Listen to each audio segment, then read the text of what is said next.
Buenas tardes, son las 4:05 de la tarde y a esta hora comenzamos esta invitación a que conversemos de política sobre si en estados de emergencia se vale protestar. Hoy viernes 28 de agosto de 2020 a través de Facebook Live por la Biblioteca Pública Piloto. Para dar un momento a que otras personas interesadas se conecten a esta conversación, les recordamos que Conversemos de Política es una iniciativa de la plataforma CEPA para el seguimiento político en Antioquia, en asocio con la Biblioteca Pública Piloto, para promover el encuentro y discusión ciudadana sobre temas públicos relevantes frente a nuestra realidad política, acudiendo a la conversación como estrategia para la formación de sujetos políticos, porque usted, yo, todas y todos somos política. La plataforma CEPA está integrada por Antioquia Visible de la Universidad de AFIT, con Ciudadanía, la Escuela Nacional Sindical, la Misión de Observación Electoral de Colombia, Mujeres que Crean, Región, Viva la Ciudadanía, la Fundación Mi Sangre, el Instituto de Estudios Políticos de la Universidad de Antioquia y la Plataforma Colombiana de Derechos Humanos, Democracia y Desarrollo. Y ahora sí, para moderar esta conversación, nos acompaña Adriana González Gil, doctora en América Latina Contemporánea, magíster en Historia y licenciada en Historia y Filosofía, docente e investigadora del Instituto de Estudios Políticos de la Universidad de Antioquia, una de las entidades socias de la plataforma CEPA, con quien les dejamos entonces para que disfrutemos este encuentro virtual. Recuerden, donde la conversación es estrategia para la formación de sujetos políticos. Gracias por aceptar esta invitación a conectarse con nosotros. Bienvenidos y bienvenidas.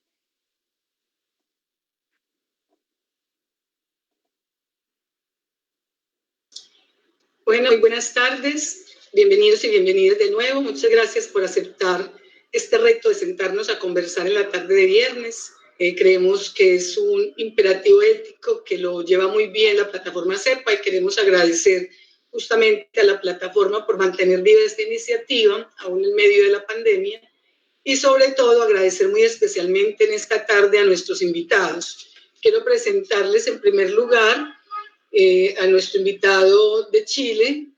Nos acompaña en el día de hoy el profesor Domingo Lovera Parmo, doctor en Leyes, máster en Derecho y licenciado en Ciencias Jurídicas, docente e investigador del programa de Derecho Público de la Universidad Diego Portales de Chile, en líneas relacionadas con libertad de expresión, protesta social y derechos sociales.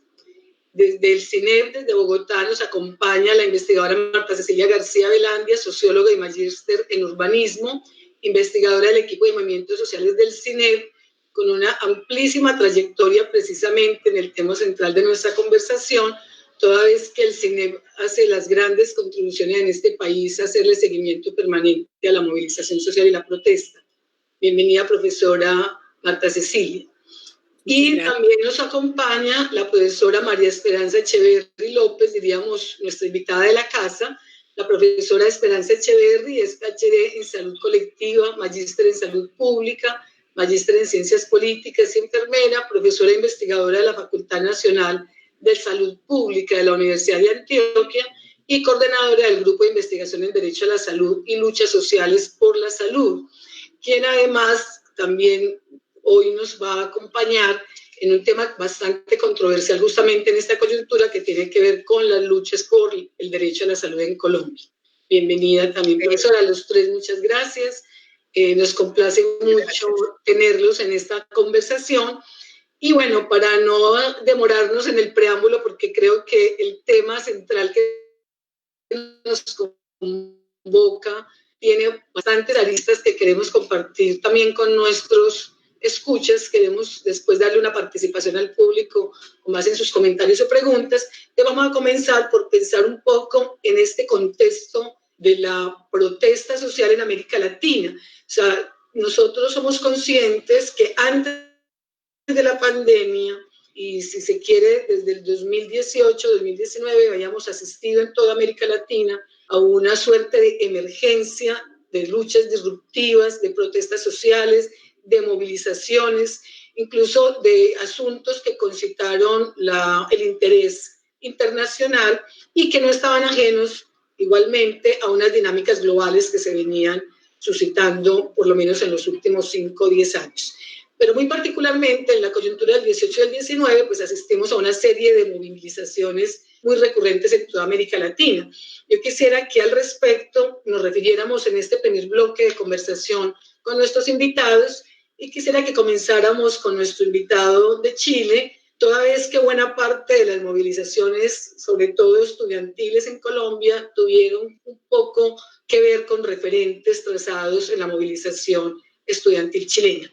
Pero más allá de eso, quisiera que Domingo nos comentara un poco, en ese contexto previo a la pandemia, cómo ve el proceso de movilización social en el continente, las agendas reivindicativas, la transformación de ciertos actores sociales, cómo se veía eso a finales de 2019 y antes de comenzar este ciclo signado, digo, por los efectos de la pandemia. Bueno, buenas tardes a todas y a todos. Gracias a Adriana por el pase y un agradecimiento a la plataforma por la invitación y felicitaciones por la iniciativa.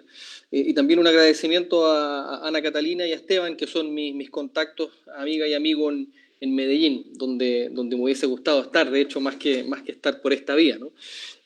Déjenme en muy breve tiempo ilustrar en 5 puntos, ¿no? Un poco desde Chile hacia el resto, para ver si ustedes comparten con que esto puede ser algo que quizás pueda eventualmente ser un diagnóstico común. Y digo esto no con un falso cinismo, sino que más bien porque me parece que quizás cada país, ¿no? Tiene sus propias particularidades. Entonces, déjenme compartirles un par de ideas desde Chile para que ustedes me digan si acaso podemos compartir, como digo, un diagnóstico común para la región. Y aquí parto con una particularidad de Chile que no tiene Colombia, por ejemplo, y que sí tienen otros países como Brasil y Argentina. Y es que, para poner un punto de inicio a la presentación, ¿no? Nosotras y nosotros venimos desde 1973 atravesando por un proceso dictatorial, ¿no? Y la dictadura impone en 1980 una decisión constitucional de la dictadura que, digamos, no solo da cuenta de los años ya, ¿no? 7 larguísimos y terroríficos años que habían pasado desde el golpe de Estado hasta la imposición del texto constitucional del 80, sino que se conjuga eso además con, como suele ser el caldo de cultivo propicio para la alta movilización, ¿no? Con una crisis económica en la región y particularmente en Chile, ¿no? Muy sentida en 1982. Entonces, digo esto porque hay un primer gran momento que yo quisiera dejar puesto sobre la mesa que tiene que ver con las movilizaciones y dentro de ellas, ¿no? Lo que me interesa a mí, el repertorio de protestas específicamente, democratizadores o democratizantes, ¿no? ¿Cuánto contribuye la movilización, la protesta social popular en desestabilizar a los regímenes democráticos, ¿no? Esa es una primera idea. Y menciono esto porque es relevante, al menos en nuestra realidad, porque las regulaciones de la protesta están, ¿no? En Chile vigentes desde justamente 1983, ¿no? Ese es un primer aspecto. Luego tenemos un segundo aspecto, ¿no? Que tiene que ver con el momento de transición a la democracia y que es un momento que está marcado en Chile al menos por un intento deliberado, esto es discutible, ¿no?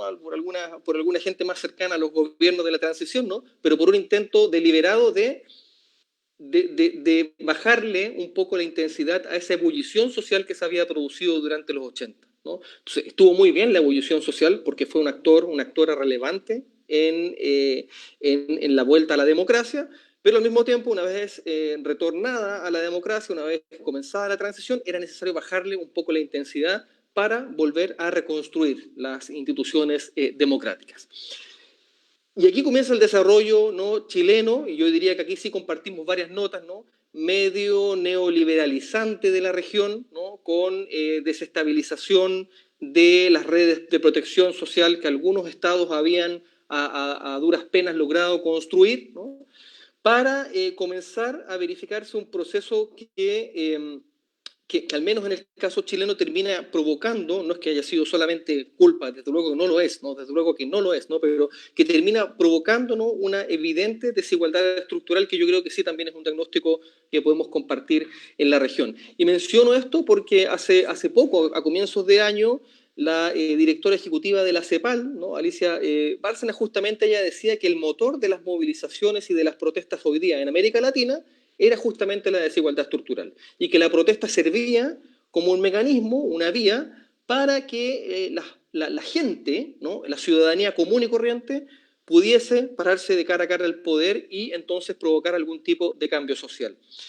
Dos cositas más para terminar. Uno, hoy día en Chile estamos pasando, y no solo desde las protestas estudiantiles del 2006 en adelante, sino que desde 2019 ahora en adelante, por un periodo de altísima agitación social y de movilización política y a través de la protesta, ¿no? Y aquí la disputa se ha trabado justamente en términos de qué es lo que ha provocado esa movilización, qué es lo que ha provocado esa protesta. Por una parte, hay una explicación que la podremos discutir quizás más adelante, que dice relación con el hecho de que esta movilización no es una movilización contra este modelo económico que ha provocado esta desigualdad estructural, sino que más bien es uno que busca pedirle cuentas al modelo económico para que sea fiel a sus promesas. Entonces, usted, modelo económico, me hizo endeudarme para estudiar, me hizo participar del crédito, del consumo. Bueno, devuélvame lo que me prometió, devuélvame un acceso a una vida decente, ¿no? Por otro lado, hay quienes postulan que esta movilización tiene que ver más bien con confrontar este modelo neoliberalizante. Hay un reclamo muy extendido en Chile por un mayor acceso a prestaciones de corte social, y yo diría que allí, ¿no?, y esta es quizás una particularidad hoy día solamente, hoy día de Chile, ¿no?, frente a la región, es que esas protestas que en algún momento estaban orientadas a enfrentar al Estado dentro de las reglas del juego, desde octubre comienzan a friccionar esas reglas del juego para adquirir un perfil constituyente, si ustedes me permiten la expresión. Yo diría que ese es más o menos el panorama chileno, con algunas ideas que arrojo para ver si a ustedes les parece que también pueden dialogar con el resto de la región.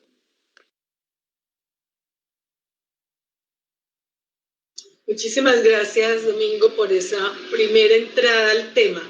Me parece muy importante que señales un contexto que surge en Chile, pero que además no nos resulta ajena en el resto de América Latina, y que es un poco lo que queremos poner en contrapunto.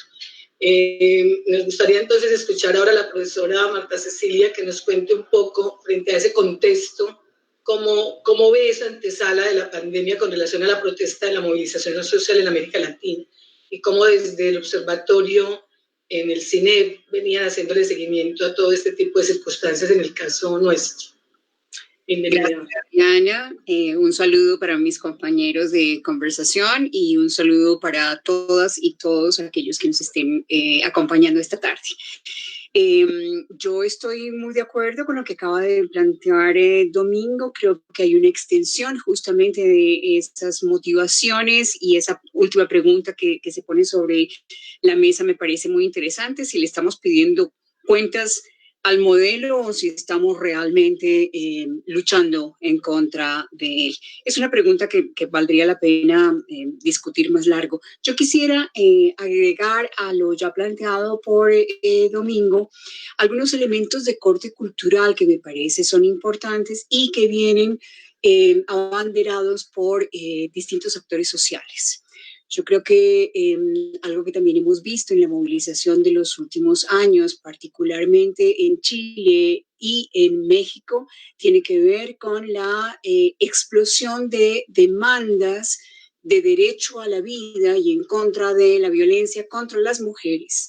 Creo que las mujeres y sectores de los colectivos LGBTI, particularmente transgénero, en estos momentos están adquiriendo una gran presencia en el escenario público y están haciendo demandas de protección a su vida y demandas de igualdad que me parece son importantes. Creo que tanto Chile como México nos dejaron muy claro, y luego en buena parte del globo se fueron incentivando nuevamente estas demandas de las mujeres, que no son solamente por igualdad, sino, y esto en la pandemia se ha recrudecido en Colombia, la violencia machista, la violencia de género en contra de las mujeres y en contra de algunos otros colectivos pertenecientes a la comunidad LGBTIQ.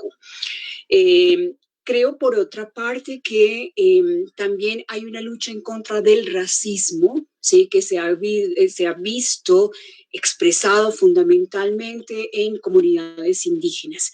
En el caso de Chile, por ejemplo, la presencia de los mapuches y la lucha aguerrida que están dando en contra de el despojo de sus tierras, es justamente una lucha que también encontramos en estos momentos en países como Colombia, pero también en México, en Guatemala. Entonces, a lo largo y ancho, lo que pasó en Ecuador también, buena parte de las luchas de Ecuador del año pasado fueron encabezadas por las comunidades indígenas y tenían un profundo contenido antirracista. Y creo que merece la pena que también mencionemos esto. Las comunidades afro a lo largo y ancho de América Latina también están reivindicando su derecho a la igualdad, por un lado, en términos económicos, sociales, jurídicos, pero también el derecho a ser diferentes y a vivir en esa diferencia también y que se les reconozca su diferencia.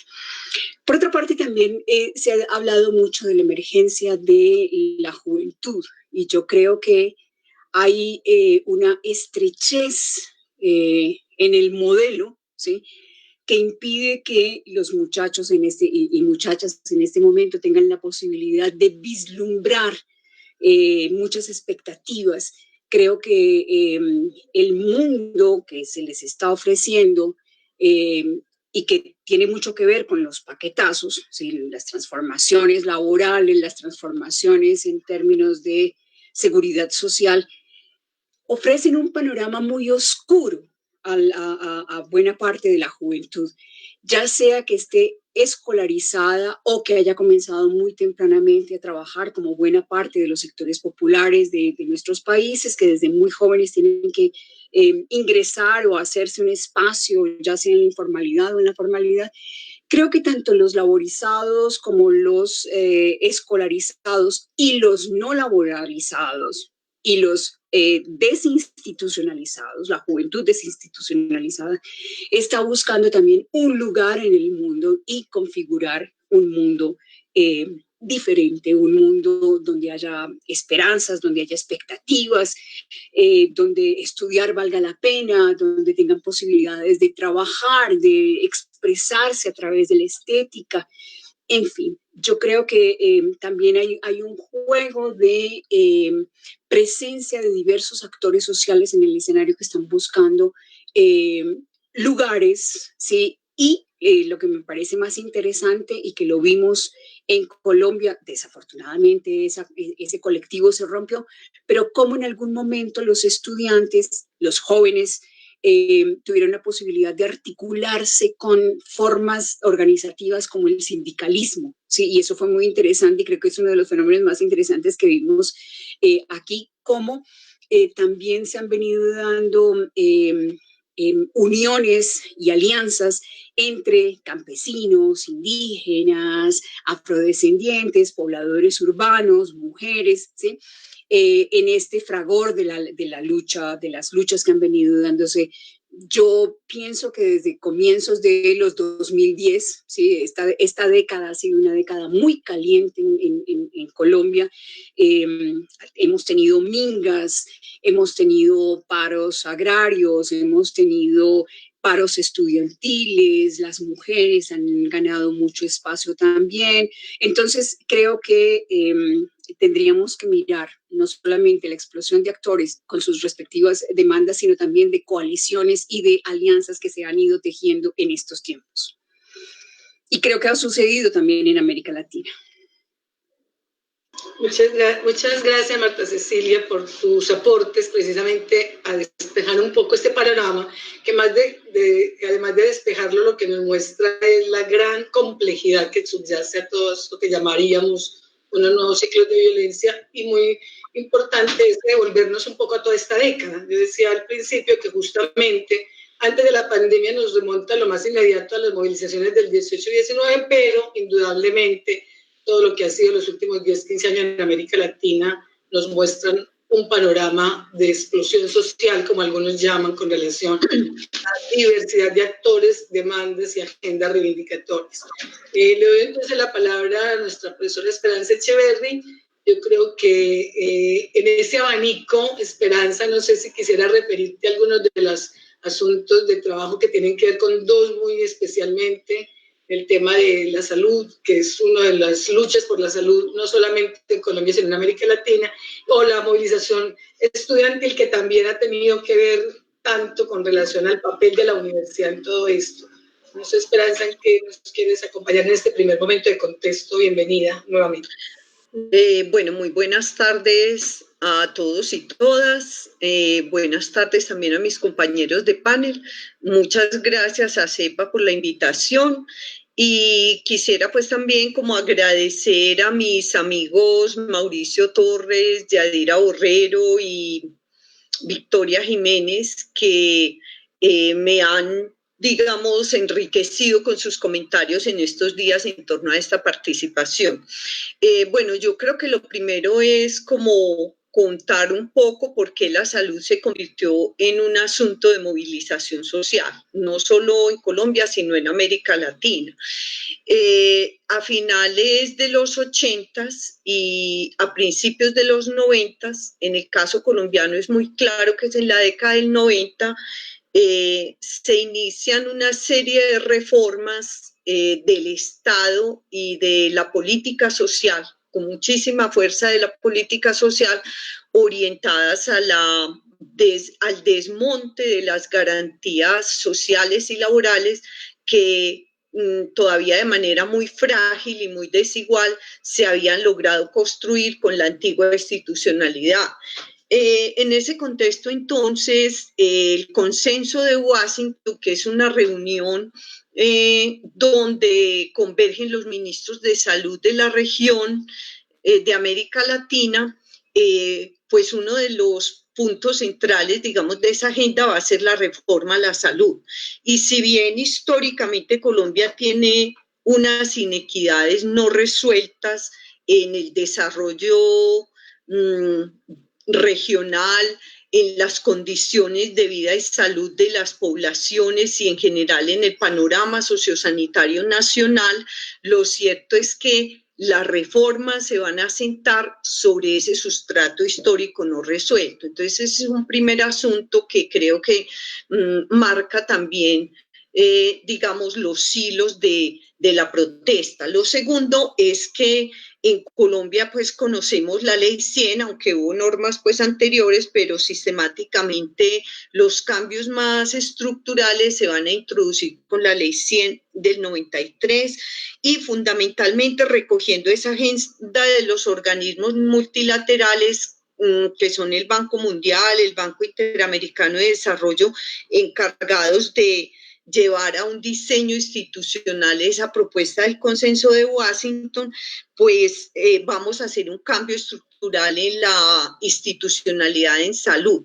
Y ese cambio tiene como ejes importantes, digamos, un cambio en la flexibilización laboral que se acompaña también de las modificaciones estructurales que va a tener la política social con dos reformas laborales en este tiempo. A partir de 1994 ya viene una reforma laboral desde los 90 y va a haber otra iniciando la década del 2000. Entonces, un primer elemento que se va a introducir en el sector salud y que tiene que ver con esa reforma de política social es la flexibilización laboral. Un segundo elemento es un poder muy importante que se le da a los actores privados a través de dos mecanismos, de la creación del seguro, pero el seguro ya no visto como una estrategia de protección social, sino más como una estrategia financiera de transferencia de recursos desde lo público a lo privado, y eso va a generar pues un poder muy importante de los actores privados y del capital transnacional, y digamos que en el diseño institucional se va a concretar en las empresas promotoras de salud y en todo el auge, digamos, de la alta tecnología, en el peso de la industria farmacéutica, etcétera. Entonces ahí hay un segundo cambio que es el panorama de los actores representativos en el sector salud va a introducir con mucha más fuerza ese tercer actor. Un tercer asunto entonces va a tener que ver con la pérdida de lo público, que se va a expresar en tres cosas. Una, la reforma a toda la red pública de servicios, a los hospitales públicos, a los hospitales universitarios, que la ley 100 los obliga a ser autosostenibles, es decir, a que financieramente se sostengan con la venta de servicios y a la pérdida de fortalezas que habíamos construido desde los 70 en salud pública a través de programas de promoción, prevención, educación de la salud, centros y puestos de salud rurales, promotoras rurales de salud, etcétera. Entonces, en ese deterioro de lo público, digamos, adquiere también mucha visibilidad y mucha legitimidad una nueva narrativa, y es que las necesidades de la población ya no van a ser el centro del sistema de salud,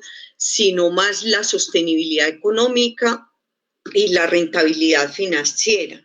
Entonces, este panorama pues muy apretado va a tener un efecto sobre las barreras de acceso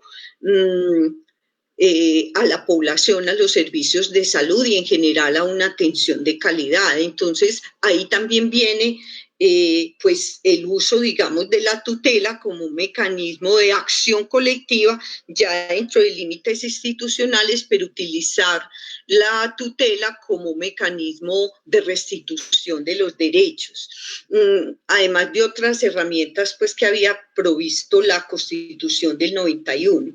Entonces, estos elementos van a generar una serie de efectos regresivos, van a deteriorar los indicadores de salud pública, van a precarizar laboralmente a los trabajadores de la salud, van a hacer una pérdida importante del patrimonio representado en la red pública de servicios y va a desmantelar pues lo que se había construido, y eso se va a traducir, como lo decía, en un inmenso sufrimiento social también y en un acceso al derecho a la salud prácticamente en buena medida por la judicialización.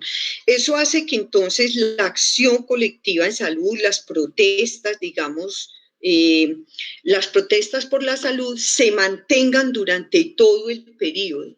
En un trabajo que hicimos en el cual nos interlocutamos con el CINEP, mirábamos que más o menos en Colombia hay una protesta a partir de 1994 hasta el 2010, una protesta cada 4 días. Entonces creo que eso va a llevar a que ese panorama se mantenga, a que los principales actores y por supuesto los más victimizados vayan a ser los sindicatos de la salud y a que tenga un peso muy fuerte en las demandas, en las reivindicaciones, los derechos laborales, aunque esos ejes de movilización, digamos, o esos motivos de la protesta se van a diversificar después a medida que la salud se va convirtiendo en un asunto de interés público. Y para cerrar, yo diría que a partir del 2010 hay como una identidad, una construcción de la identidad en el movimiento por la salud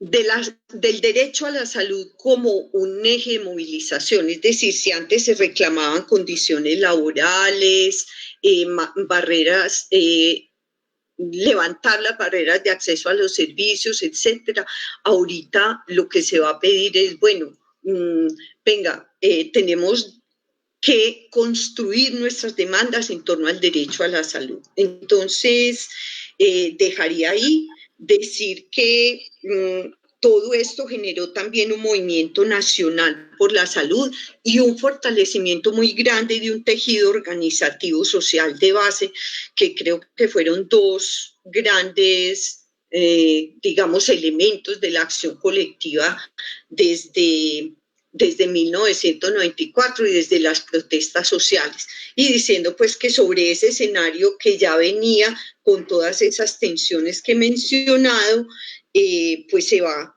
a visibilizar los efectos de la pandemia. dejaría ahí entonces como para contextualizar un poco y decir que de todos modos en América Latina el panorama es muy diverso porque nosotros tenemos procesos sociopolíticos muy particulares.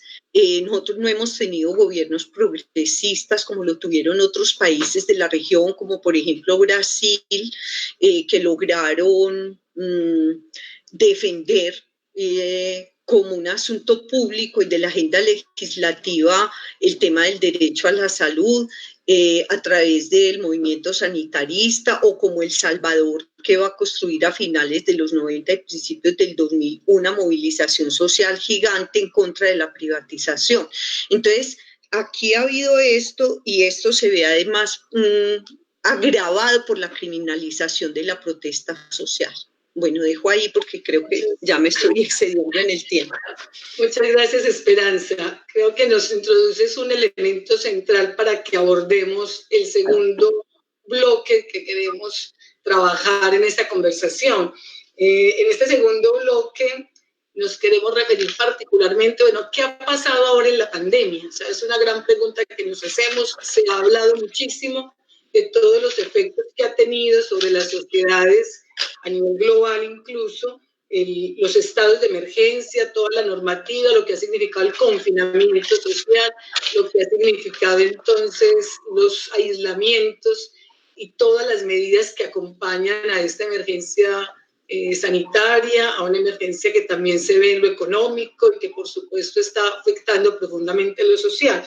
Y digo que Esperanza nos deja un elemento que quiero recuperar de su intervención, que tiene que ver con ese contexto de deterioro de lo público, que en el caso de la salud, precisamente en tiempos de pandemia, nos puso al descubierto qué tan profunda era esa deuda histórica con relación a los servicios sanitarios, por ejemplo, en países como el nuestro. Pero más allá de eso, también la desigualdad estructural de la que nos hablaba al principio, Domingo, y muy particularmente unos asuntos que tocó Marta Cecilia que me parecen de la mayor relevancia, que tienen que ver con la diversidad de actores de la protesta, de todas las luchas étnicas, culturales, de las mujeres, de todo lo que también nos expresa un contexto de desigualdad previo a todo esto, y ver entonces en este segundo momento cómo hemos afectado hoy toda esa situación en América Latina, y muy particularmente en nuestros países, en este caso en Chile y en Colombia, porque creo que esas diferencias o particularidades nacionales de todas maneras conversan con una situación latinoamericana y global que ponen al descubierto justamente el impacto del deterioro de lo público en esta sociedad del siglo XXI y las implicaciones que está teniendo acá. Entonces quisiera que nos refiriéramos un poco a cómo ven la afectación en tiempos de pandemia de la protesta social, de los distintos actores sociales, incluso de que habían unas propuestas, unas protestas mejor y unas emergencias muy revitalizadas justo antes de la pandemia y que hoy se ven constreñidas por efectos de la situación que estamos viviendo de confinamiento. No sé, aquí en este caso, ¿quién quisiera de los tres comenzar? Yo ahorita empecé muy deliberadamente con nuestro invitado Domingo, pero ahora no sé si Marta Cecilia quisiera arrancar con este segundo bloque y contarnos un poco cómo ve esto, y luego seguimos con Domingo y terminamos de nuevo con Esperanza. Bueno, gracias. A ver, yo quisiera referirme como en la línea en la que venía trabajando Esperanza, a ver sobre el deterioro de lo público y cómo nos coge la pandemia en un momento en el cual voy a citar tres cositas que me parece que han quedado muy evidentes de cómo lo público estaba refundido. Uno, ¿dónde están los datos construidos por un ente nacional que nos permita saber cuántos somos pobres, cuántos estamos en la informalidad, cuántos trabajamos en la formalidad, cuáles son los salarios que gana la gente, dónde están esos pobres, dónde están los... Y se vio justamente cuando comenzaron a darse estas protestas de hambre, ¿sí?, de múltiples poblaciones en distintos lugares de las ciudades por todo el territorio nacional, Y de pronto como que los mandatarios se quedaron alelados porque ¿de dónde salió tanta gente tan pobre? ¿Sí? ¿Por qué tanta gente está reclamando que no puede quedarse en sus casas guardando una cuarentena porque tiene que salir al rebusque? Que creo que ha ocurrido en los países de América Latina, ¿sí? Y con gran asombro, ¿sí? Salen los mandatarios a decir de dónde salen tantos pobres y como que nos hemos dado cuenta que más de la mitad de la población económicamente activa en este país vive en la informalidad. Segundo asunto con respecto a la falta de datos. ¿De dónde salieron tantos rebeldes con canas? Yo no sé, Domingo, si tú sepas que en este país ha habido un movimiento muy simpático, la rebelión de las canas, y descubrimos que el 10% de la población de este país tiene más de 65 años, motivo por el cual 10% de la población tendría que quedarse encerrada porque eran los dulces abuelitos que debían quedarse guardaditos porque somos incapaces de tomar decisiones después de los 60, ¿sí? Nos vuelven a infantilizar. Entonces, me parece que el problema de los datos, ¿sí? Del no tener una masa de datos con los cuales uno pueda trabajar y atender una demanda inmediata de asistencia, ¿sí? Deja muy en claro en manos de quién se ha dejado también la hechura de los censos, por ejemplo, y cuáles son las metodologías que se utilizan para hacer censos. Segundo tema al que me quiero referir, que muestra ese deterioro de lo público. En el caso colombiano, las cárceles, la situación de precariedad de las cárceles, por tanto, las lamentables condiciones carcelarias en las que habita una sobrepoblación, ¿sí? Carcelaria, nos ha dejado muy claro que primero nos gusta convertir en delito encarcelable aún las contravenciones, ¿sí? En este país nos gusta encarcelar a la gente por los más diversos motivos. Pero además el problema es que ha disminuido en los últimos años el número de centros carcelarios, porque no hubo cómo atenderlos, porque se plantearon inmensamente grandes y no se terminaron nunca, porque se están derruyendo, porque se están cayendo. Una de las cosas que nos ha mostrado la pandemia es la emergencia carcelaria. Y en términos de salud, ¿sí? Aquí las emergencias carcelarias se han dado fundamentalmente por el tema de la salud, porque no solamente es el COVID lo que ataca. Antes habíamos tenido tuberculosis.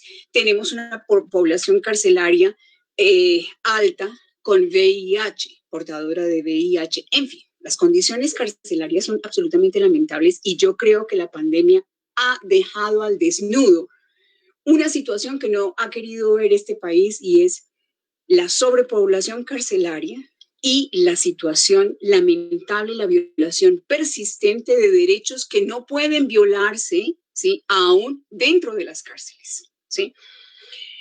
El otro tema que me gustaría mencionar con esto de cuál es el papel de lo público, ¿sí? En el avance tecnológico, ¿sí? Y lo digo porque esto de la tecnología, ¿sí? Se ha utilizado mucho como en dos campos fundamentalmente durante la pandemia, y es por un lado en la educación y por el otro lado en el trabajo. Y me parece que este país no estaba preparado para asumir clases diarias para la población escolar desde los 3 años, ¿sí? Desde el preescolar hasta el doctorado o los estudios postdoctorales. No había una preparación de los maestros, de los profesores, de los administrativos y de las universidades mismas. No teníamos plataformas adecuadas. Esto tocó inventárselo muy rápidamente. Tuvimos que hacer clases rapidito, pues, para ver si podíamos hacerlo. Lo mismo en el trabajo. Y lo otro que hemos descubierto, que no es tan cierto que haya una población tan grande que tenga acceso a la tecnología. Entonces estamos pidiéndole a los estudiantes de la primaria en el campo que tengan un computador y puedan obtener un internet de muy buena calidad para comunicarse con su maestro que está a no sé cuántos kilómetros de allí y le dicte una clase. ¿Perdón? ¿Qué pasó con esto? Estamos convencidos de que habíamos hecho un avance tecnológico. Creo que la pandemia también nos ha dejado muy claro que no es cierto, que eso no era cierto, que el Estado no había asumido a cabalidad la interconectividad, la ampliación de los avances tecnológicos, el intentar proveer a una población de no solamente computadores, tabletas, sino de un conocimiento que le permita tener acceso a eso. Entonces, a mí me parece que por ahí, bueno, hay muchas otras cosas que podría decir, pero dejo ahí porque me parece que son elementos que nos van dando cuenta de la pobreza de lo público y de cómo se ha destruido esa noción de qué es lo que tiene que hacer el Estado con sus consumidores. Muchas gracias, Marta Cecilia. Domingo, en tu primera intervención señalaste como muy relevantes para lo que has seguido la pista desde Chile y América Latina de los repertorios democratizadores. Una de las cosas que decimos en tiempos de pandemia es el riesgo en que está la democracia en nuestros contextos, son los riesgos que asumimos con ver la democracia desafiada por todo lo que ha significado las medidas de emergencia y los autoritarismos que ha generado en términos de las medidas. A mí me gustaría conocer un poco en ese contexto del tiempo de pandemia, ¿cómo ves tú justamente los riesgos que está teniendo la democracia y particularmente en esto de la movilización y de los repertorios democratizadores, que me parece muy importante vincular justamente el impacto que tiene la movilización social y la protesta sobre la cualificación de la democracia y hoy qué riesgos estamos asumiendo entonces en la pandemia? Gracias, Adriana. Mira, yo, y me parece que en esto comparto lo que sugiere Marta Cecilia y Esperanza, y es que efectivamente la pandemia a lo que ha contribuido es como una suerte de lupa, ¿no?, a hacer muy visible y muy evidente desajustes o desigualdades estructurales que todas las sociedades traemos de antes, ¿no? Y me parece a mí que ya pasada la primera ronda de intervenciones, ¿no?, nos damos cuenta que varios de los diagnósticos que estamos poniendo sobre la mesa son diagnósticos compartidos de la región. Déjame encarar tu pregunta de la siguiente manera. Desde la óptica, yo diría, político-constitucional, la relevancia de la protesta social reside en que le permita a la ciudadanía no solamente, que es lo que uno muchas veces tiene sobre, digamos, entre ceja y ceja, ¿no?, no solamente movilizarse y activarse para efectos de alguna ventaja inmediata, ¿no?, alguna suerte como de logro, ¿no?, ya sea en forma material o simbólica que se pueda amasar, ¿no?, sino que la protesta también tiene un perfil mucho más interesante, me parece a mí, y que le sirve, ¿no?, como tú decías, a modo de repertorio, ¿no?, le sirve a la ciudadanía para enganchar, ¿no?, para dialogar de manera muchas veces tensa, ¿no?, con el poder público a efectos de disputarle ciertas formas de comprensión de los acuerdos comunes. Llamémoslo a esto una forma a través de la cual la ciudadanía avanza sus propias interpretaciones populares de lo constitucional. Entonces, cuando tenemos movilizaciones, como decía Esperanza muy bien, ¿no?, de agrupaciones que le reclaman una cierta comprensión de la provisión de la salud, bueno, lo que esa movilización está haciendo es decir, mire, esta es nuestra lectura popular del acuerdo constitucional en materia de salud. Así debiera ser. Y lo que hacemos, ¿no?, lo que hacemos las personas cuando nos movilizamos es tratar de trabar ese diálogo, como digo, a veces va a ser más tenso, a veces va a ser más amable con el Estado. Y queremos, y en esto consiste la democracia, ¿no?, queremos que el Estado responda a los reclamos que estamos manifestando a través de la protesta. ¿Por qué pongo esto sobre la mesa? No solo porque es una cuestión, amigo, digamos, que me parece teóricamente relevante y que permite, a propósito justamente de tu pregunta, Adriana, relanzar, ¿no?, refrescar, así como cuando uno aprieta el F5 en nuestros computadores, ¿no?, refrescar la democracia representativa, porque en la medida en que la ciudadanía siente que sus demandas son procesadas por el sistema público, incluso cuando lo hacen movilizándose a través de la protesta, entonces esto le da más vigor a la democracia representativa. Como dice Nadia Urbinati, pero parafraseando al gran Nicolás Maquiavelo, ¿no? El príncipe tiene que sentirse afectado por el pueblo y tiene que también sentir que afecta al pueblo. Entonces tiene que trabarse esta relación entre la institucionalidad y entre la ciudadanía. Y la protesta sirve justamente para eso. Ahora, ¿cuál es el riesgo, creo yo? Que ha en buenas cuentas develado la pandemia, pero también mucho antes otras formas de movilización, es precisamente a lo que apuntaba Esperanza y retomaba después Marta Cecilia, el deterioro de lo público. Porque ocurre que cuando el Estado, ¿no? para tratar de llevar ahí y situar ahí lo público, aunque no se agote solo en el Estado, ¿no? Pero cuando el Estado hipoteca su papel de actor, ¿no? Relevante en materia de provisión de bienestar social, y lo hace para efectos de estar, de congraciarse con el capital mundial, ¿no? Que es un poco a lo que apuntan todas las políticas de austeridad y los demás consensos que se han mencionado acá en las otras presentaciones. Lo que hace sin darse cuenta, me parece a mí, es restarse de esa ecuación. Se resta de ese diálogo que es necesario que exista entre la institucionalidad y entre la ciudadanía que se moviliza, ¿no? A través, ya vimos, una cada 4 días, ¿no? Que se moviliza continuamente justamente para tratar de reclamarle al Estado que le presta atención. Y esto puede ser tremendamente peligroso para la democracia. Puede ser irrelevante para el poder si es que ocurre lo que ocurrió, por ejemplo, con las movilizaciones bastante extendidas durante el 2010-2011 del Occupy en Norteamérica y de los indignados y las indignadas en Europa. Si se fijan bien, esos grupos de movilización, una vez que el Estado acusó el golpe, ¿no? Eran grupos que ya habían logrado amasar una buena cantidad de poder social. Entonces, cuando el Estado acusa el golpe y le dice, bueno, ¿qué quieren? Estos grupos le dicen, yo con usted no voy a hablar, Estado, porque usted ya está secuestrado. Usted está secuestrado por las multinacionales, usted está secuestrado por el capital global, y lo que yo le pido a usted no está en condiciones de dármelo, porque su voluntad lamentablemente ya está, ¿no? Corrompida en términos de los antiguos, secuestrada en términos de hoy día del capital global. Ahora, ocurre que esos grupos terminaron siendo, hay alguna discusión acá, ¿no? Pero políticamente más o menos irrelevante. Lograron una importante movilización social, pero en términos políticos no lograron mucho, ¿no? Cara a cara, por ejemplo, los estudiantes que se mantuvieron más bien en la línea de la movilización regular y lograron que se aprobaran algunas leyes, en el caso de Chile, varios cuerpos legales que han tratado de responder un poco a las demandas.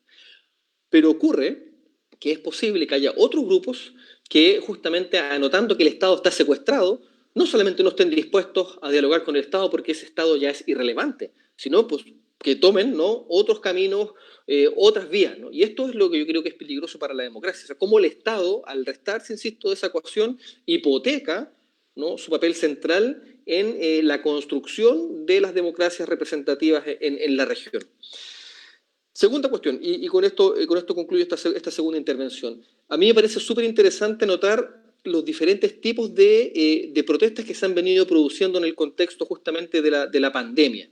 Y yo diría que ahí hay varios, al menos uno podría decir 3 tipos, ¿no? O sea, está el primer tipo de protestas que tiene que ver justamente, yo creo que esto sí se ha extendido en toda la región, en el mundo, ¿no?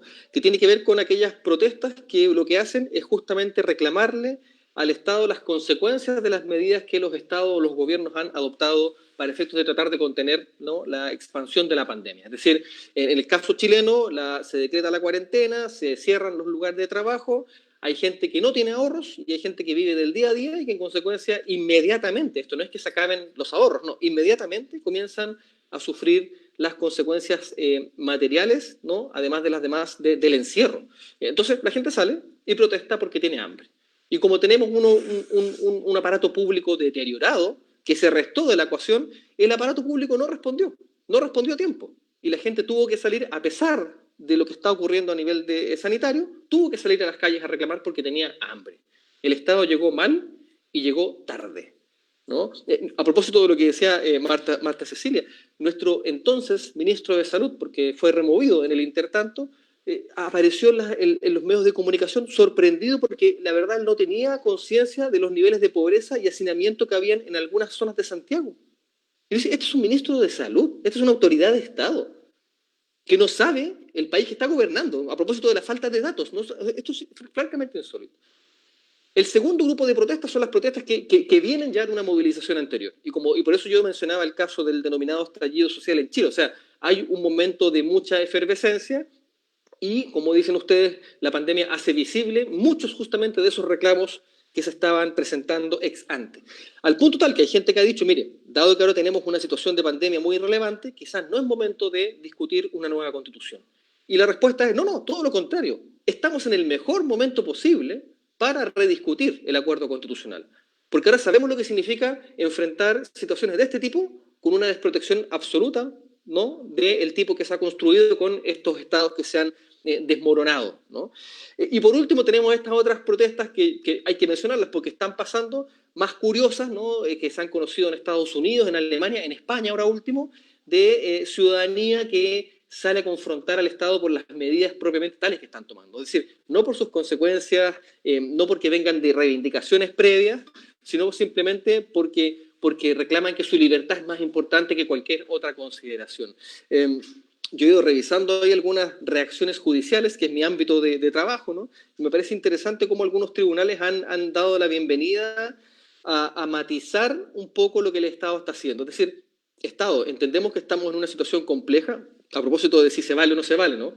Estamos en una situación súper compleja en términos sanitarios, pero aquí no hay tampoco carta blanca para el ejercicio del poder en materia de restricciones de derechos fundamentales. La protesta es muy relevante, lo dice Roberto Gargarella en una columna aparecida a mediados de año, que a mí me evoca mucho la tesis de Amartya Sen, ¿no? La protesta, justamente en condiciones de mayor urgencia, es cuando se vuelve más necesaria porque permite, como decía Marta Cecilia, ¿no?, que estemos cotejando el tipo de decisiones y los antecedentes sobre los cuales nuestras autoridades están tomando las decisiones que están tomando. Yo hasta ahí dejo esta segunda vuelta. Muchas gracias, Domingo, por esa contribución. Y justamente para seguir con esta discusión sobre los impactos que va teniendo la pandemia sobre la protesta, hay una cosa que me parece importante, a ver si nos ayuda un poco con eso, Esperanza, y es que hay una paradoja que estamos asistiendo desde que empezó la pandemia y las medidas sanitarias que se adoptaron, y es cómo hacer compatible el derecho a la protesta, o sea, la protesta entendida como un derecho en una situación frente al derecho a la salud que se maneja como prioritario, cuando además se dice desde los gobiernos y desde las autoridades competentes que es que la protesta está en contravía del derecho a la salud. Entonces, un poco esa tensión que digo, dentro de ese montón de paradojas a los que asistimos del deterioro de nuestras democracias, cómo hacer compatibles estos dos derechos tan importantes en tiempos de pandemia y con los impactos que tiene particularmente sobre el menoscabo de las posibilidades del derecho a la protesta en sí mismo. Entonces, no sé si de repente con Esperanza podemos ahondar un poquito en eso, que me parece de vital importancia porque son dos derechos en este momento conjugados.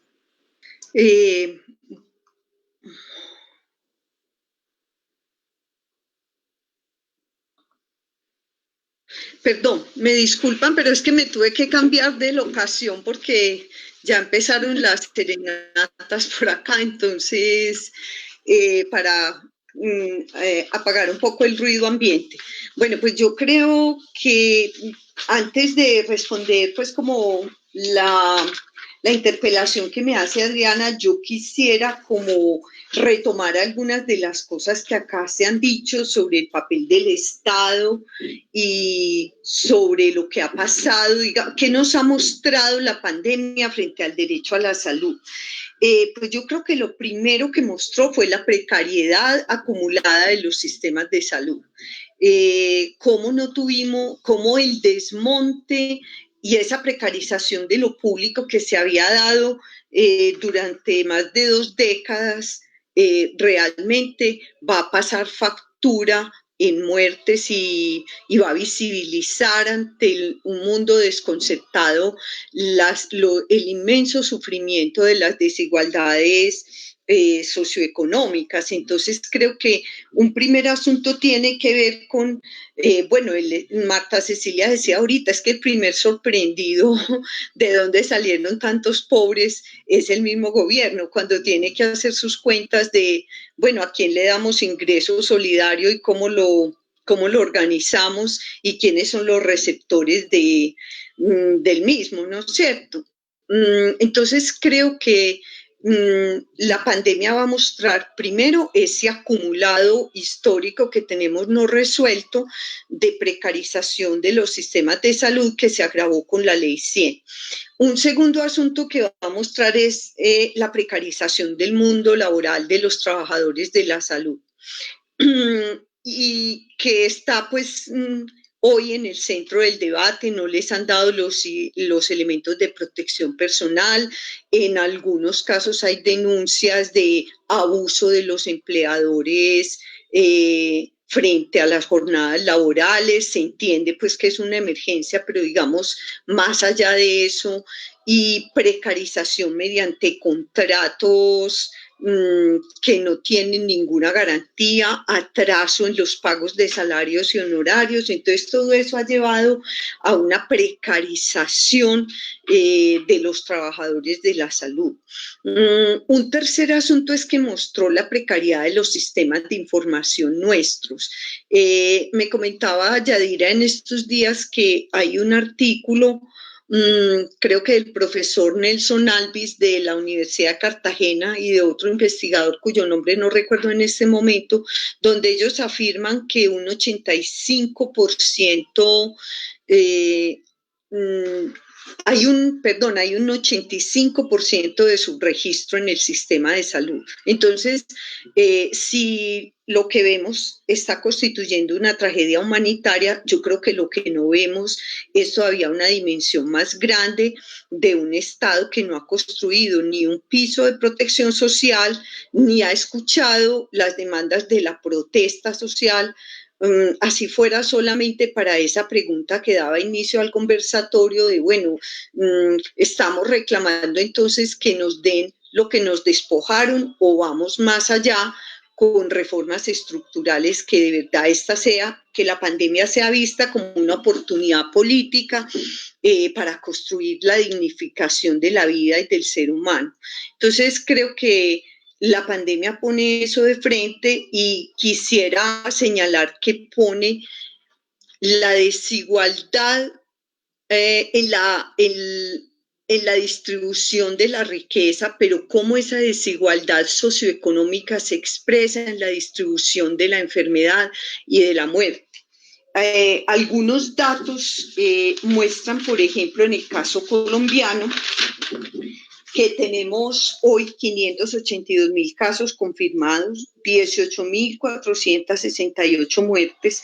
Ya ocupamos el 11º lugar en el mundo entre los países con mayor afectación del COVID y tenemos una gran desigualdad que muestra que, por ejemplo, en el Amazonas, las poblaciones indígenas han sufrido una fuertísima afectación, han tenido más de 7.000 casos y en el Amazonas el 2% de las muertes del país están aportadas por toda la Amazonía, aunque ellos no representan sino el 0.1% de la población colombiana. O sea que con eso ven ustedes la magnitud de la desigualdad sociosanitaria que tiene que ver obviamente con todo lo que está pasando y con ese acumulado que señalaba de precarización de la vida. Y otro asunto es que yo creo que estamos apenas aprendiendo del virus al que nos enfrentamos. ¿Qué nos están diciendo los rebrotes? Ya desde el punto de vista pues más epidemiológico y más sanitario, ¿qué nos están diciendo los rebrotes? ¿Qué nos está diciendo el hecho de que las pruebas no se reporten a tiempo? ¿Y qué nos están diciendo las muertes invisibles que están ocurriendo en las casas o en las personas que no alcanzan a llegar a los servicios de salud o que si llegan no pueden ser atendidas? Y todo esto en un escenario de acrecentamiento de la violencia. En lo que va del 2020 llevamos 45 masacres con 182 muertos. Entonces uno dice, bueno, el derecho a la salud cuya reivindicación central tiene que ver con el derecho a la vida. ¿Dónde lo situamos? ¿Cómo lo repensamos? Aquí estamos hablando de que hay necesidad de volvernos a pensar como sociedad, pero en un sentido mucho más estructural. ¿Cuál es el valor que le estamos dando a la vida? ¿Cuál es, digamos, el peso que tiene la violencia para construir el derecho en este país? No solamente el derecho a la salud, sino cualquier derecho, cuando las violaciones a los derechos humanos son sistemáticas y cuando las vidas no valen nada, ¿sí? Adicionalmente, quisiera plantear que la protesta en ese tiempo de pandemia no ha terminado. Digamos, se ha transformado y creo que sí hay un frenazo muy importante en el hecho de no poder estar en las calles, en el hecho de no poder potenciar el encuentro con el otro, de no poder acudir a ciertas puestas en escena que evidenciarían de manera más contundente lo que está pasando, pero creo que hay por lo menos una gran densidad en las redes, en la formación de las personas y del ciudadano de a pie y de los trabajadores de la salud en todos estos temas de COVID-19, de qué está pasando con el empleo, qué está pasando con la situación de los trabajadores de la salud, bueno, y qué está pasando con las inmensas desigualdades regionales del país en términos de mortalidad y de enfermedad. Bueno, creo que también cabe señalar como parte de esas inequidades, un estudio reciente que se hizo en Bogotá que muestra que más del 68% de las muertes por COVID-19 están en los estratos 1 y 2. Creo que esa es una cifra que también como sociedad nos debería estar llamando fuertemente la atención. Entonces, creo que hay que recuperar el debate sobre la justicia sanitaria y sobre la justicia económica, pues porque si no es ese el escenario, entonces como sociedad, ¿qué vamos a hacer? O nos encaminamos entonces a un Estado fallido que no va a ser capaz de resolver esta situación, porque miren que lo que hemos visto también es que se ha aprovechado para profundizar reformas que estaban estancadas. Ahora hay 2 proyectos de ley en discusión que ponen a precarizar aún más a los trabajadores de la salud y mantienen el modelo de la intermediación financiera de las EPS. Entonces, son oportunidades para reformar, pero profundizando lo que hay y son oportunidades que los gobiernos están tomando para aprovechar este momento y hacer esas reformas. Igual, recuerden ustedes que veníamos de una protesta muy articulada a lo que se llamó el paquetazo de Duque, que venía con una propuesta de reforma pensional y con una propuesta de bajarles la carga impositiva al empresariado. Hace exactamente 8 días estábamos en un conversatorio sobre los desafíos de la igualdad y Jorge Iván González, un investigador muy destacado de Colombia, decía, bueno, pero entonces, ¿cuál es el nivel tolerable como sociedad de la desigualdad? ¿Cuál es el nivel tolerable de la concentración de la riqueza, de la tierra? ¿Y qué vamos a hacer como sociedad frente a los retos que nos está poniendo la pandemia? Entonces, y finalmente yo cerraría diciendo que yo como salubrista, y esto lo comparten muchos de mis amigos y compañeros, tengo un dilema no resuelto, es decir, uno quisiera que la protesta siguiera. De hecho, ha seguido en los trabajadores de la salud mediante plantones, recientemente una huelga de hambre en Valledupar porque no les pagaban, protestas porque no les entregan los elementos de protección personal. Entonces, digamos, ¿qué hacemos frente a ese escenario que nos está interpelando fuertemente? Y que nos está diciendo, bueno, se vale protestar porque es tanta la injusticia y la precarización que realmente ahí deberíamos tener como sociedad, convertir la indignación en capacidad política y de movilización. Pero por otro lado está también el lado, digamos, salubrista que dice, bueno, ojo, que la tasa de contagios pues está creciendo aceleradamente y bueno, pues creo que ahí tenemos que seguir asumiendo las medidas un poco de, digamos, de policía sanitaria, por utilizar un término muy fuerte, de no estar saliendo, de cuidarnos, entendiendo que hay un sector de la población que no va a poder hacer esto, porque si algo nos puso de presente también la pandemia es lo que algunos han llamado las sindemias, es decir, cómo se potencian en este contexto, cómo se potencian las otras pandemias, la del hambre, la de la precarización laboral, la de la informalidad, la de la desigualdad social, la de la triple carga de las mujeres de la que hablaba ahora Marta Cecilia. Entonces, ahí tenemos una gran pregunta de cara al futuro sobre el papel del Estado y sobre el papel de las movilizaciones, cómo cambiamos los repertorios de la protesta para ser escuchados por una sociedad en la que la salud empieza a transitar ya como un asunto central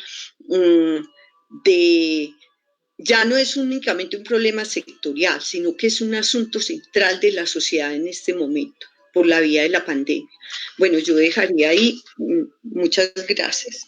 Gracias a ti, Esperanza, que nos conectas además con una cosa que quiero reforzar un poco más con relación justamente a esas transformaciones de la protesta. O sea, Esperanza nos dice, no se ha dejado de protestar. También las redes han sido un escenario propicio para la protesta. Sin embargo, hay muchas preguntas sobre los impactos que en este contexto de pandemia van a afectar de manera, puede que circunstancial o definitiva, esas formas de protesta y sobre todo cómo se activan o no por la vía de las restricciones normativas gubernamentales y las medidas que adoptan los gobernantes, una suerte de nueva criminalización de la protesta, ahora también al amparo de la preservación de la salud. Pero ¿qué se esconde también detrás de eso cuando contrastamos lo que decíamos ahora? Antes de la pandemia ya teníamos un contexto bastante problemático en donde había una efervescencia de movilización social. Hoy vemos con la lupa de la pandemia, como ustedes lo han llamado, todos los problemas subyacentes a esta pandemia y vemos también que esas condiciones emergen en razones para protestar y para legitimar, pero nos enfrentamos a esa tensión de las restricciones por pensar que no podemos protestar porque estamos favoreciendo una amenaza a la vida en términos de las aglomeraciones sociales y la movilización en la calle, que no es sustituida, digo, por las formas innovadoras que la tecnología nos permite. Entonces, un poco, ¿cómo ven ustedes hoy ese escenario de las protestas hoy en medio de la pandemia y sobre todo a futuro? ¿Qué va a pasar en los próximos meses cuando con la reapertura de ciertos escenarios sociales las calles vuelvan a ser una posibilidad para presentar la protesta en primer plano? No sé, Domingo, si quieres contarnos un poco de la experiencia en Chile en este momento y pasamos un poco con Marta Cecilia a ver cómo está viendo justamente esa transformación o no de la protesta. Mira, en honor al tiempo, cuatro puntos muy breves. Uno, para retomar lo que venía diciendo, y esto quizás de hecho es más allá de Chile, porque acá los tribunales suelen ser poco receptivos con este tipo de reclamos. Pero lo que yo me he encontrado revisando algunas sentencias en Australia, en Alemania, también en Estados Unidos, es que fíjate que, y me parece súper importante como lo decía Esperanza, porque para transparentar, yo tengo la misma opinión de Esperanza. Yo que trabajo también en temas de protesta social desde el derecho, como digo, cuando comienza la pandemia dije, bueno, ya está, aquí no hay mucho que hacer y probablemente producto del temor a lo desconocido, ¿no?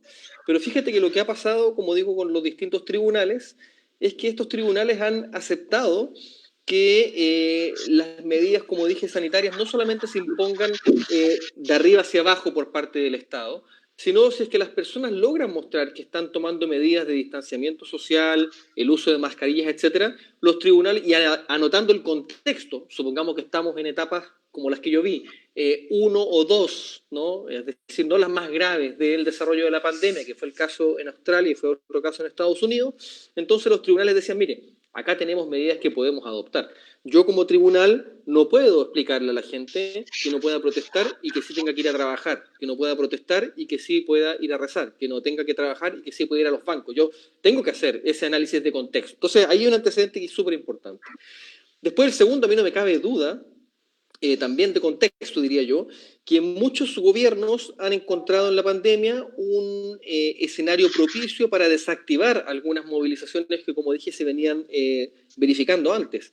Voy a poner dos ejemplos que sé que están documentados. Tanto Trump como el presidente de Chile, Sebastián Piñera, también lo hizo Macron en Francia, se han referido a la pandemia como un enemigo poderoso al que hay que enfrentar. Y este lenguaje de guerrilla, este lenguaje de confrontación a lo desconocido, nos coloca no en un estado de emergencia sanitario, sino que casi en un estado de emergencia del tipo de amenaza terrorista. Entonces, ¿qué es lo que tenemos, por ejemplo, a propósito de ese contexto del enemigo poderoso que no vemos? En Chile estamos ya saliendo de las fases de confinamiento. La gente ya puede salir en mi comuna, por ejemplo, la gente puede salir durante los días de semana, pero el fin de semana no. El fin de semana se mantiene la cuarentena. Mantenemos un toque de queda, como le llamamos acá, es la restricción para circular durante las noches, ahora desde las 11 de la noche, pero hasta hace 2 semanas, desde las 10 de la noche hasta las 5 de la mañana. Entonces, este llamado por una parte del gobierno a volver a la nueva normalidad, a empezar a tratar de retomar el trabajo, a reactivar la economía, pero por otro lado mantener estas medidas que son propias de estados, ¿no?, de ultra excepción, uno dice, bueno, ¿cuál es acá el balanceo que está haciendo el Estado? Porque en una parte se comporta como ultra restrictivo y por otra nos está llamando a volver a las calles, ¿no?